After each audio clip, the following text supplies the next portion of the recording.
Hey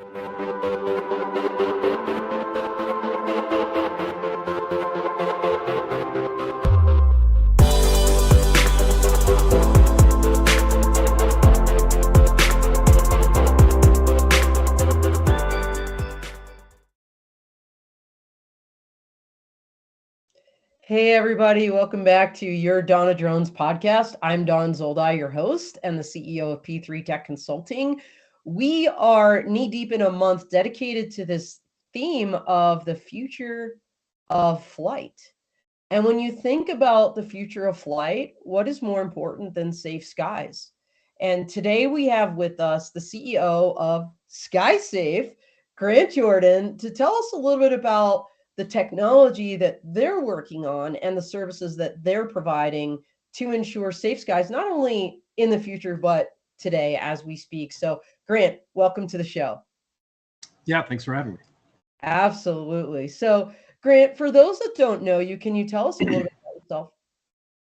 Yeah, well, my co-founders and I were classmates at MIT together. After MIT, I was an Air Force officer for 4 years. So I worked in the Air Force Research Lab. Thank you. Doing a lot of work around some of the early questions around drone use in a lot of areas. And obviously the military was kind of the first to this space. So they saw a lot of the problems that we're now seeing today in the commercial and the government sectors, but, learned a lot in that area. After that, did grad school in security and cryptography. Much of my background and much of the background of our team is in cybersecurity and, looking at criminal operations and things like that. Awesome. Well, I'm cheering the Air Force. There's my shadow box in the background there. So big heart for the Air Force here. And the Air Force Research Lab is really critical in deploying technologies for the Air Force, just like kind of DARPA is for the larger DoD. So thanks for your service and everything you've done. So tell us how SkySafe kind of came to be. I mean, you've alluded to it, but with some of your MIT buddies, at some point you got together and said, "Hey, let's create this company." What was that story? Yeah, that's exactly it. I think we were working in the cybersecurity space in looking at different hardware security problems that are out there. And we saw the rise of this drone threat, and we saw kind of the critical nature of that. And we thought, hey, we can really focus our efforts in this particular area. And that's when we started SkySafe at the end of 2015.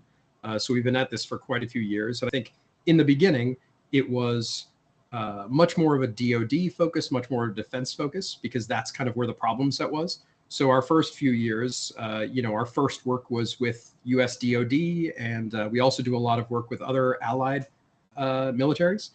But in the last few years, I think domestically we've seen the drone problem and kind of the potential of drones branch out into a lot of other areas and branch out into kind of greater areas of commercial drone use and needing to understand the airspace around critical infrastructure, around airports, prisons, stadiums, border protection, what have you.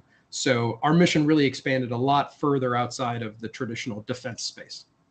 Well, to put this in context, when you think about 2015, I mean, that was before even Part 107, right? What came out. And actually, it was January of 2015, Grant. You probably recall this well, because there I was in the Air Force at Air Combat Command when a drone landed on the White House lawn. Yeah. I don't know if you remember that, but I think it was like some drunk droner, maybe some NRO guy, or like a intelligence professional, like 2:30 in the morning, and everybody was like, "How could this happen?" And in fact, I had been working with a group within the Department of Defense. We called ourselves the Domestic Imagery Working Group. We had been talking about this, and for that to happen, I think it opened people's eyes to the issue. An issue that folks like you and actually my group had seen coming. Right. And I think that was really a turning point. So can you explain, exactly what SkySafe does then? Yeah, so our big focus is really about airspace awareness. And what that means is it's about building out large-scale coverage areas for tracking drone activity, for understanding what's happening in the airspace, both the good actors and the bad. So, when we first started, a lot more of the focus was because we were in that defense space, because it was kind of early on in thinking about the drone threat, it was a much more tactical focus. It was thinking about, okay, how do you provide a system to a group, deployed out in the tactical way there, and give them that ability to see things around them. But when you look at the larger space, it's not about that single view of a single spot anymore. It's about actually more of a large scale air traffic control view, more of a what we all in the drone industry think about as long-term UTM, UAV traffic management, so that it's much broader thing. So we've evolved over the last few years from thinking about it as how to deploy kind of tactical hardware to how to actually build out coverage areas and networks, where now instead of just selling the fancy piece of military hardware to these different customers, we actually build out coverage areas much like a cell network provider would. The same way that AT&T or Verizon think about it as coverage maps and building out networks across areas to provide those services to customers, that's what SkySafe does. We deploy our sensors, we manage our own network of our sensors across entire cities, both in the US and in other countries. And so we're trying to build that network of data to be able to provide that data to all of the different types of critical infrastructure, facility operators, government, law enforcement, what have you. Because there's no reason to, kind of duplicate that effort between different folks. And it's a larger scale thing. No, it absolutely is. And I mean, perhaps obvious because we already somewhat alluded to it, but like exactly what problems were you trying to solve in creating SkySafe? Well, I think a number of different problems, but the first and biggest is that a lot of the groups that are currently having the most issues with drones, or that are seeing the most direct threats, they're not drone experts. They're not the people that are actually trying to fly the drones. They're folks that are running security teams and security operation centers around things like prisons or airports in their operation centers. And their goal is not to become drone experts. Their goal is not to become RF experts or figure out how to run some piece of military hardware. They need the information. They need the insights to be able to do their job. They need to be able to see what's happening around them, and they need to be able to react quickly to actually do something. So I think our thinking around kind of the drone threat and understanding airspace has really evolved from a hardware-centric approach to really a data-centric approach, because it's the information that's critical for all of these different use cases. So for us, it's not so much a question of exactly what is a piece of hardware we need to put somewhere to provide that insight. It's about what is the information, what is the insight that customer needs to be able to do their job, to be able to actually take some action. And how we deliver that is going to evolve over time. But our biggest job is to make sure that each of these different customer groups, they can trust in the fact that SkySafe is the source of that data and will continue to be as everything evolves. A good example of that is remote ID, right? The remote ID requirements, as those continue to roll out, maybe soon, maybe slightly delayed. Yeah, we'll see. I'm laughing because Current I think news. you and I were both recently at commercial UAV in Las Vegas, and the FAA is on the stage saying, well, we might be giving some relief. And, what does that even mean? I mean, this thing is supposed to be, right, like, effectuated soon. So yeah, and I think even if the exact enforcement date gets kicked down the road slightly and there's some relief, some delay, we all know that this is a thing that's coming, and this is a thing that is critical in actually thinking about how do you manage airspace as a whole, and how do you integrate drones safely into the national airspace. So, in thinking about SkySafe as really a trusted source of data, a trusted source of truth of what's happening in the air, remote ID is a piece of that.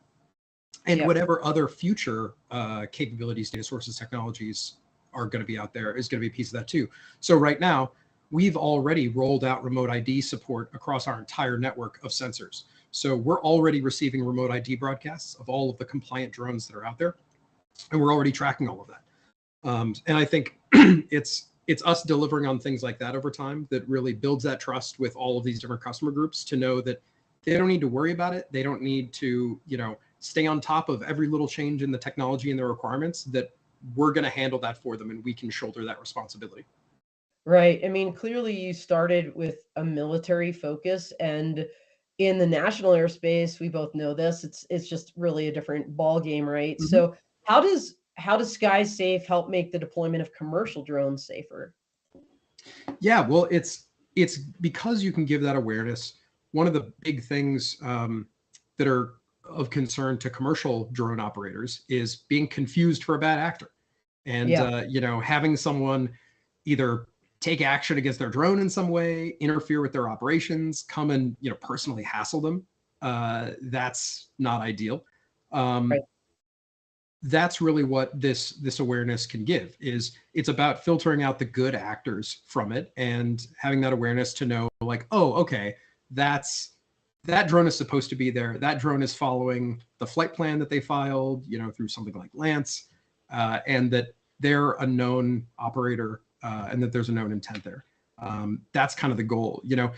I think in the long term, really what we're building infrastructure wise is some of the foundational technology and data sources necessary for that long-term vision of UTM, for that long-term vision of larger scale integration of drones into the national airspace, and for large scale operations beyond a visual line of sight. That's a huge piece. I mean, I think fundamentally at SkySafe, we're all drone enthusiasts. We're not, one of the things that I find kind of funny is, people see us as we came from the counter drone world. So Right. they think that means we're anti-drone. Right. We want to knock down all the drones. And it's the exact opposite. We're all excited about the capabilities of drones and the potential for them to do really great things, whether Yes. that's inspection of critical infrastructure, package delivery, imaging, what have you. But to get there, we all have to be able to build trust in the airspace and in the folks that are operating there. I think one of the things that comes up a lot is the general public's like immediate view of drones is one of suspicion a lot of times. If somebody Right. sees a drone flying in their neighborhood, there's this immediate feeling of, oh, is someone spying on me? What are they doing?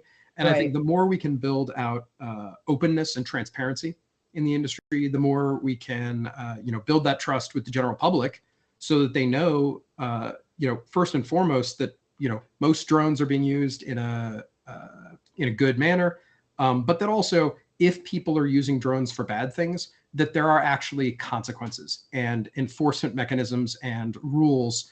And I think it's fighting against some of the Wild West feel of drone usage that I think a lot of the public perceives right now.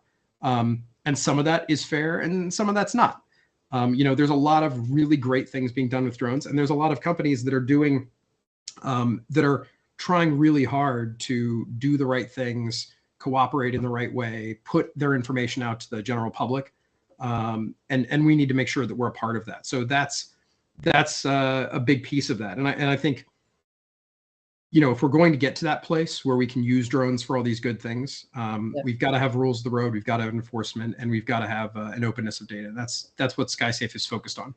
No, you're absolutely right. And I always think of counter drone, this term, it's almost a Mm-hmm. misnomer. I like the term airspace awareness that you started using at the beginning of the show, because I think it's more accurate. When you think about that airspace picture that is required, especially for complex operations beyond visual Mm-hmm. line of sight, one to many, as you said, UAS traffic management or UTM. Mm-hmm. None of this will be possible without the right technology to give that awareness of this. This is, this one shouldn't be here right now. This one needs to go. So whatever that looks like, and Mm-hmm. these ones are compliant. So I think that's really really key. And you've created this thing called the SkySafe Cloud. So tell us about that. Yeah, well, that's really toward our vision of comprehensive coverage across all areas, because we're recognizing that it's not just about detecting a single drone at a single facility somewhere in the middle of nowhere. It's about Right. really understanding the entire airspace, and it's about building out that awareness and not forcing our own customers to be the ones with that responsibility. I think there's a lot of useful analogies here. Obviously, as I already said, I use the cell network analogy a lot, because I think it's obviously we wouldn't be where we are with cellular communication technology if each organization had to deploy their own cell tower to manage their own infrastructure for how someone uses a cell phone in their building. Right, It doesn't make sense. And we wouldn't be where we are in commercial aviation if different critical infrastructure were operating their own air traffic control and their own radar to track where planes or helicopters are. It makes no sense. What does make sense is actually doing it in a systematic, thoughtful way. And that's what we're doing. And it also means that, there isn't duplication of effort. There aren't just, every organization all over the place buying and deploying drone tracking systems willy-nilly and not sharing that data. And it also means, we can see that picture much more broadly than just an individual place. And I think the biggest thing for us as well is that it means that we keep up with technological changes over time. It's a shifting space. Like I talked about with remote ID, we have to implement new technologies, new protocols, new sensor types all the time.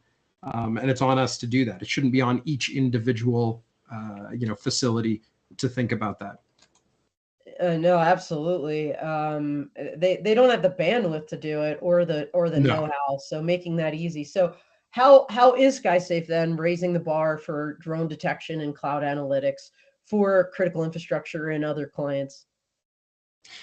Yeah, well, there's really kind of two main pieces of this that I think about, and sort of a third related to that. One is about real-time alerts about drone incidents that are occurring for that particular customer, whether that's airport, prison, critical infrastructure, oil and gas, what have you. And that's our ability to give real-time alerts if there's a drone that's not authorized to be in that area, crossing into their critical airspace. And those alerts, they're on the web interface of our cloud product. We also give email alerts and text messages. If they've got an alert chain of the people that are supposed to be notified in a drone incident in their security operations center, in their security group, they'll get text messages saying, hey, there's a drone that just crossed over in your facility. Here's where the drone is. And in most cases, here's where the operator is, because that's the critical piece of information that they really need to be able to respond and actually do something about it. And I think that's one of the things we think about a lot is not just a question of where the drone is, what the drone is doing, because the drone isn't what has the intent, right? Yeah. The thing that has the intent, the person that has the intent is the actual operator of that drone, the actual pilot of that UAS. And so in most cases, we're trying to give the information about where the pilot is so that if need be, police or security can go respond to that person, talk to them. Maybe it's just a hobbyist who didn't realize they can't fly somewhere, or maybe it's someone with actual malicious intent and they need to take action. Either way, the goal is really getting to the person who's responsible. It's not just about that drone in the air. The drone itself is just a tool. The drone itself is just, an object. But the key is understanding what's actually going on. And like I said earlier, going to that enforcement piece, being able to actually do the law enforcement mechanism. No, absolutely. And I want to talk about all the different applications because we started with the problem statement and we've seen, I think you would agree, Grant, the majority of drone pilots, I think oftentimes the public will personalize drones. It's not the drone acting on itself. You're absolutely right. It's the pilot. And I think the majority of drone pilots are trying to do the right thing. They're following the rules, but then you have the occasional careless, clueless, and sometimes the intentionally criminal. And of course, what we're seeing in Ukraine and Russia, the combatant, right? And that could be anything from, a terrorist to someone that just wants to, wreak havoc for whatever reason, and we're seeing incursions. Let's talk about airports first, because when, we've seen things like Gatwick, we've seen even in the United States, airlines, flights getting delayed because some drone errantly or purposefully flew into that airspace. So tell us how some of these sectors, in particular airports, SkySafe technology is being deployed there. Yeah, that's a great example. That's a great use case because we've had systems at airports since about 2019. Wow. So we've been working with some of the largest international airports around the world. We have We have systems that have been resident at airports in other countries for the last 4 years. We've got systems that cover areas around airports in the U.S. here, and we're working on. We have a handful of basically POC pilot operations with a few airports in the U.S. I think one of the interesting things around airports is more and more. I think when we first started in this space, the expectation around airports was that any drone that anyone sees around an airport shouldn't be there. That it should just be, there shouldn't be drones around airports. Drones are for, traditional aircraft, and that's it. Right. And over the last couple of years, we've seen that start to change, right? Airports themselves want to be utilizing drones. They want to be using them for inspecting infrastructure, inspecting aircraft, maybe doing movement of actual materials around an airport, doing survey operations during construction around an airport. And the more we can provide that insight into what drones are doing and where drones are actually flying and where they're keeping to on an airport property and just outside of an airport property, the more we can actually have these drone operations work closely alongside traditional aviation and do it safely. Earlier on, before you have this type of airspace awareness, before you have this sort of data, the only thing that anyone can do is just say no drones allowed, and just draw a big circle around an airport and say for 5 miles around an airport, no drones at all. But now, when we can actually provide that information about the drones that are cooperative and uncooperative, we can start to allow things to be used. So a number of the airports that we work with, they have their own drones in their own fleet. So we can add those into the system as being authorized to actually fly there. And they can see the status of those. And they can see if those drones are actually following the rules, flying where they're supposed to be, surveying the areas they're supposed to be when they're supposed to be. And they can see if something diverges from that, or if there's a drone that comes into their area that isn't already authorized in the system and isn't known to them, and then they can take action. But it's about making sure there aren't the false positives of an actual drone there, but one that is meant to be there, and kind of getting rid of that confusion. The other thing that we focus on a lot, so I talked about the first piece, which is that real-time alerts awareness during an incident. The second piece is about historical data and kind of bigger picture questions of drone activity around areas. And that's where the focus around large-scale coverage and understanding that data really comes in, and being able to deliver real insights around that data. It's about the fact that when we talk about drone activity around that airport, we're not just talking about a single sensor at the airport and what it sees. We're talking about the greater activity around that entire metro area, around multiple cities that we cover, and being able to understand that activity. So you can have a situation where it's not just a question of what that drone did in the moment, but okay, following up on the law enforcement side, on the investigative side, if there's a drone incident, okay, where did that drone come from? Where have we seen it before? And if it pops up again somewhere, how will we know? And being able to kind of deliver those actual insights through the data. And right now we're in the position where lots of organizations have various types of drone tracking technologies, but nobody's talking to each other, nobody's sharing data, nobody's really understanding the bigger picture. And that's kind of where we come in. The third piece that I can kind of touch on briefly as well is the forensics side in the digital forensics space, mainly on the law enforcement and military sides. We do a lot of work in the forensic space with drones. We're by far the largest provider of drone forensic technology in the world. We provide both the tools that law enforcement and military use when they physically recover a drone after an incident to plug into that drone and extract all of the data from there, imagery, identifiers, all of that stuff, so that they can actually follow up and do the investigative piece. And we also provide services and support around that in the forensic space. And all of that ties all back into our historical data that we track over the air with our RF sensors and potentially radar, critical sites. And it's really tying in all of that data together, all of that awareness. Well, I want to talk more about the forensic piece of this, because when I actually met Emily from your company at the Energy Drone and Robotics Coalition Summit back in June, that really intrigued me because I was not aware of anybody doing that. Yeah. And I think that's significant and unique. Being an attorney myself, having advised law enforcement, worked with law enforcement, having been a prosecutor, to have that kind of forensic analysis of the drone, I think is really key.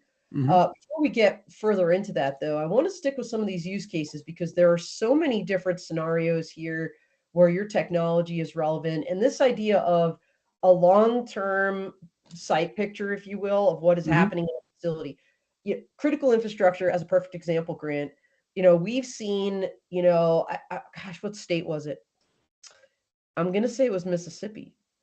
Nuclear power plants, where drones were just frequently appear to be surveilling nuclear power plants, right? So to be able to have a technology that could, pinpoint, yep, this is the drone, this was the day, we saw it come back on Monday, we saw it come back on Wednesday, we saw it come back on Friday. And then if they're actually able to find that pilot, or if eventually get their hands on that drone, you could provide the forensics after the fact of what they were videotaping. I mean, that's key. Yeah, absolutely. And to be able to rule out people who don't have any malicious intent. Right. Yeah, absolutely. I mean, I don't know why it's flying around nuclear power plants, but the really interesting thing, I've been doing a lot of research on this counter drone stuff lately, Grant, and I didn't realize how valuable cell phones were inside of prisons. I mean, maybe it just makes sense, but turns out they're worth a lot of money. Yeah, they're worth thousands of dollars because why? Number one, you stay connected to the outside world, of course, you can continue your criminal enterprise. And so like cell phones are one of those things that are like so valuable inside of a prison, and bad guys are using drones to drop cell phones over the wire at prison. Yeah, and that's man, corrections is a space that we do a lot of work in right now. That's one of our big focuses because it's crazy. I mean, the amount of prisons and other correctional facilities that are seeing drones dropping contraband into there at the moment is wild. It is absolutely the Wild West. It is, I think as early as, call it 3 years ago, I think drones dropping stuff into prisons was somewhat of a hypothetical. It was a thing, much like early airport incidents, where it's a thing that we saw a couple here and there. Everybody had kind of heard of it as potential, but now we're in a space where I would be willing to bet that any prison that you point me to, there are drones dropping stuff into it right now. It's crazy. We have never, at this point in SkySafe's history, we've never set up a sensor that covers a prison or a jail and not detected some contraband smuggling within 2 weeks. Wow. It's insane. I'm just curious, why do you think that is? Do you think it's just because drones have become so prolific in our society and they're so easily accessible? Or do you think, the bad guys are watching and seeing what's successful, not only here, but like overseas as well? I think it's all the above. I think it's, in an early stage of an industry like this, right now, drones are prolific. They're easy to use. They're very inexpensive, especially when you're smuggling very high value contraband. So it makes total sense from the perspective of somebody looking to smuggle into a high security facility. And fundamentally, for those operators, right now we're still at the early stages where a lot of these departments of corrections, local counties with their jails, it's a little bit early in them figuring out the problem. It's a brand new problem space for them. They've been doing guns, gates, and guards for decades and decades, and they understand the physical security of a perimeter. But previously they really only had to think about that perimeter in a two-dimensional way.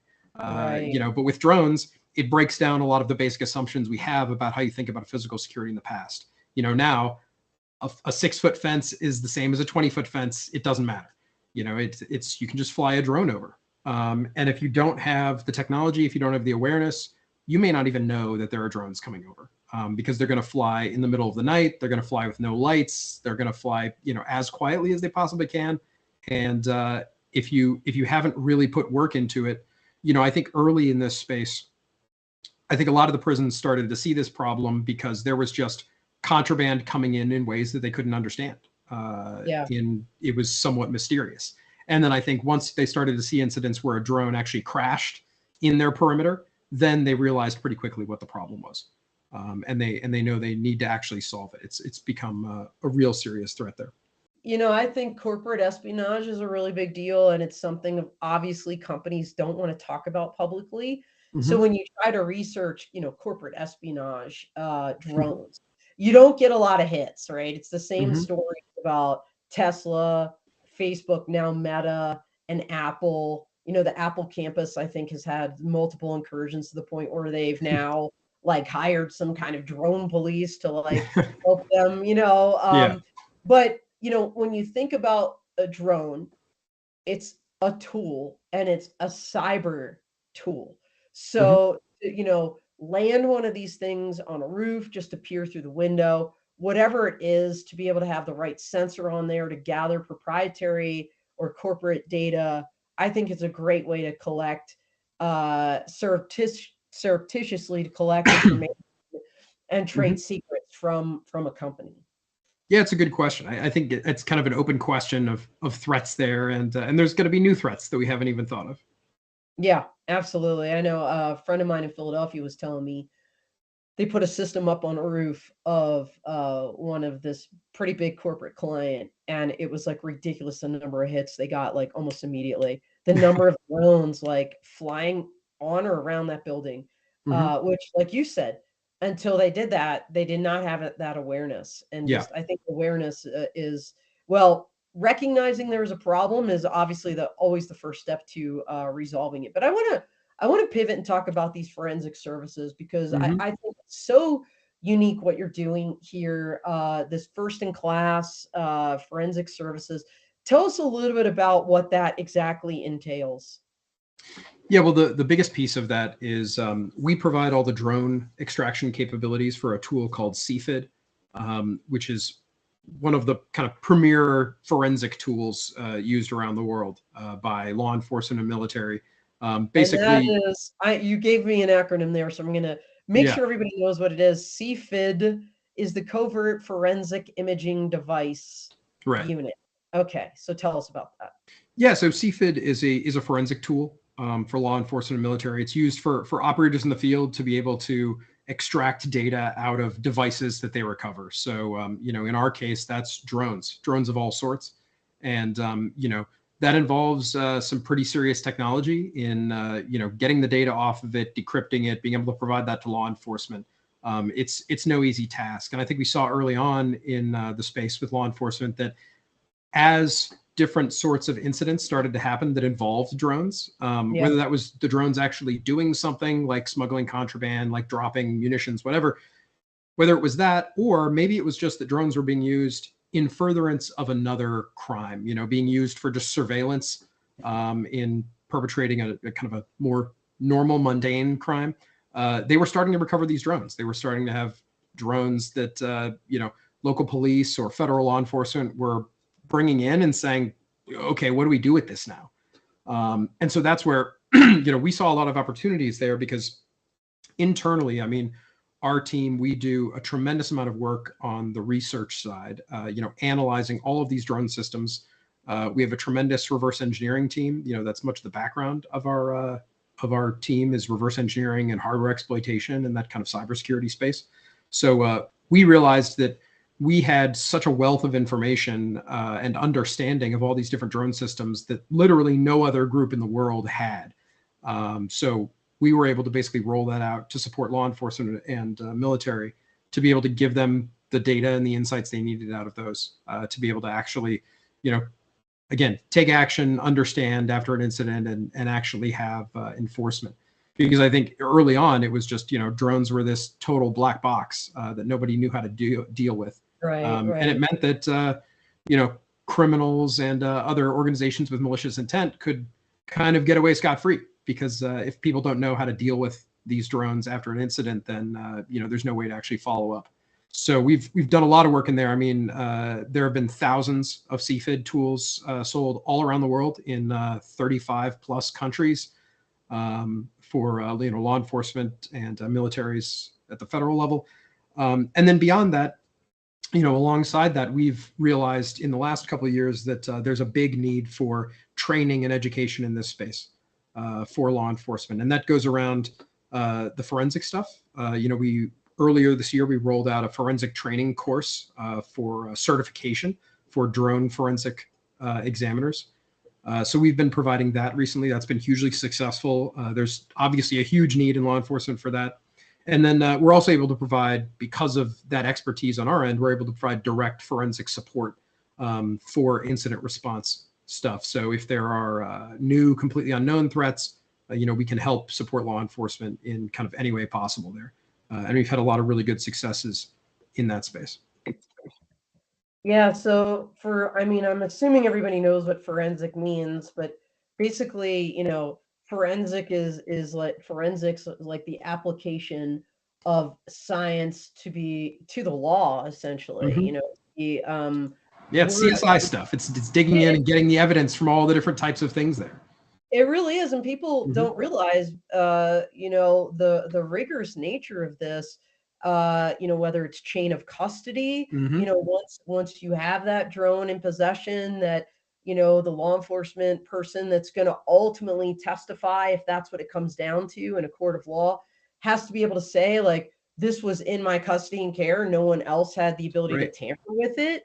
The ability to show that if you've decrypted something, what those methods were, and that the flight logs that you are producing are authentic, and that nobody has created fake ones and things of this nature. So, forensics, when you're talking about, to use your term, Grant, enforcement, whether it's administrative with the FAA, whether it's in a court of law because for some reason it's a criminal case, it becomes a federal case if it's a terrorist event, really becomes critical. And so the fact that you guys do that, I think, is amazing. And the fact that you're certifying folks in this technique in these techniques, I think is super important. So thank you for what you're doing, because I think and I think part of the piece in that drone forensics training is not just the focus on the nitty gritty of extracting data off the drone and proving what it's done in the past. It's also a lot of basic knowledge about drones and how they operate and what the breadth of technology is there. Because I think that's one of the things we've learned is that, for law enforcement, there's a real lack of education and training for them just around the drone space as a whole. Unless you happen to be one of the, still relatively rare drone operators in law enforcement, you probably don't know much about the space. So I think first and foremost is giving that foundational knowledge about drones, about their uses, about their technology, so that the responding officers and the investigators actually understand what's going on and kind of where to start. Yeah, absolutely. Because, just looking at the drone and whatever sensor it happens to have on it, for example, will tell you right away, like, all right, this thing is carrying a LiDAR. That means they're mapping. They're probably mapping something. So we might want to check that out. And there's back-end analytics on this stuff somewhere, especially if it's like cloud-based and they're beaming something back and putting together, 3D, digital twins or something. I imagine you're peeling a lot of interesting information. By the way, I have to say congratulations. You guys were honored for CES 2023, the Innovation Awards. That's a remarkable achievement. For those out there that don't know what CES is, it's the Consumer Electronics Show. It's probably the largest show on the planet. I'm going to go out on a limb. I mean, this thing takes up the entirety of Las Vegas every January. And drones, counter drones, advanced air mobility, eVTOL, have really started making inroads into CES, where historically it's been like health, kind of health devices, sports, and like TVs and things that you think about as normal consumer electronics. But drones obviously are making their mark, and you guys were honored for the Innovation Awards just this year. So that's really huge. Tell us about that. Yeah, well, thanks. That was that was certainly a great honor to be kind of recognized for the work that we're doing in that space, and recognizing the need for all of this kind of technology into the future.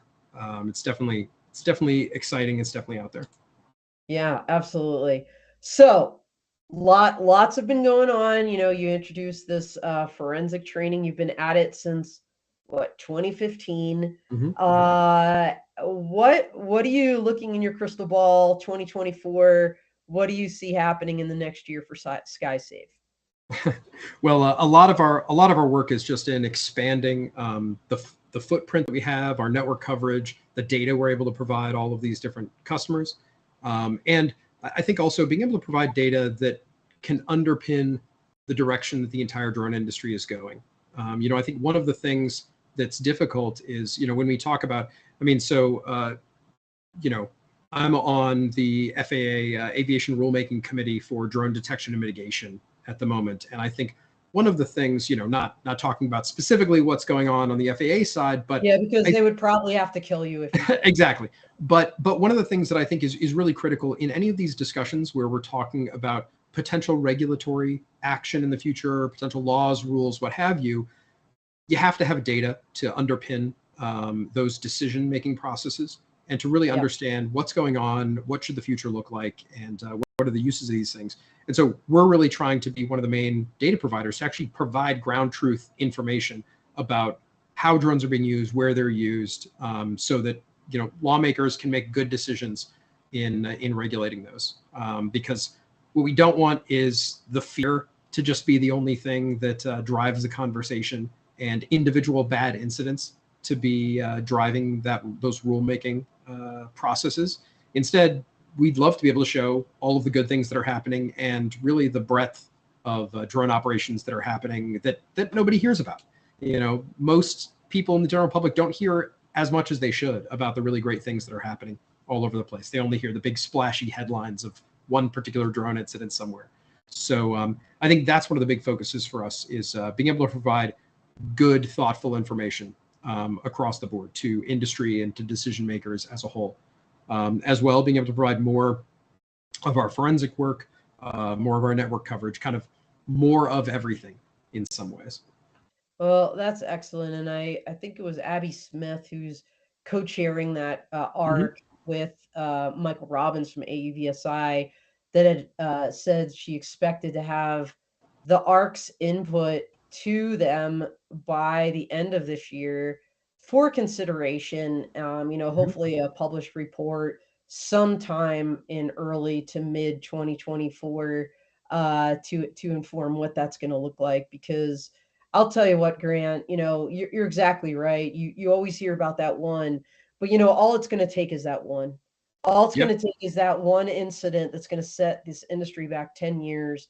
And I'm just hopeful that technology like yours, SkySafe, everything you're doing, and the work you're doing with the ARC can help expedite that understanding so that you know, our legislators can take the action they need to take to give people the authorities they need, especially domestically, on the mitigation side. I know that's not so much your lane, but what you do informs that. You know, I think that's really critical. So once again, so we are almost at time here, and I want to make sure I give you the last couple minutes to fill in any gaps, anything that I missed that you wanted to talk about, or any concluding comments, Grant. Yeah, well, I think we I think we pretty well touched on most things, even though I'm sure we could just talk forever beyond this. Absolutely, we could. But no, I think that's really it. You know, I think one of the other things that I would kind of highlight is, you know, I think around part of the thing around the remote ID discussion, what's become obvious to me is that so much of the focus so far in those discussions has been around the drone side of it. It's been around, okay, how do we get all these drones broadcasting this remote ID signal, doing this cooperative thing? But there's been very little attention paid to the other side of it. The question of, okay, who actually is receiving these signals? Is anyone? Does anyone, you know, on the law enforcement side, on the critical infrastructure side, do they have the appropriate tools to receive them? Do they have the way to ingest this data? And so I think over the last year, that's where we've been thinking a lot on, where can we position ourselves to, as I said, be that trusted source, and to make sure that the groups that need that data have an actual way to receive it. I think most of the discussions I've been in around this have really just centered on like, oh, well, it's fine. They'll have like a phone app of some sort, and they'll be able to, hold it up in the air and detect if there's a drone in the area. And that may be a good stopgap solution for someone out in a public park, but it's probably not an actual scalable solution for law enforcement and for critical infrastructure. Well, you're right. And what I learned at the FAA's drone symposium was if you happen to have an iPhone, it's not going to work. It only works with Android so far. So there's exactly. And the fact that you've holistically included it as part of the larger airspace picture. Having that one data point, that's all it is one data point. And what is it telling you or not telling you? I mean, I think to have the rest of the picture of we know what this drone is because we've seen it before and this one's clear. This is one we're not seeing. Oh, look, it's broadcasting or it's not. All of that to me, I think is absolutely correct, is more relevant to when you're trying to get full spectrum airspace awareness and protection over a facility or an event, mass gathering. So once again, thank you for everything you're doing, Grant. It was such a pleasure to have you on the show as we discussed not only the future of flight, but what is happening today. And which will certainly enable the future of flight across the board. So thank you again. Thanks. All right, everybody, we are out here.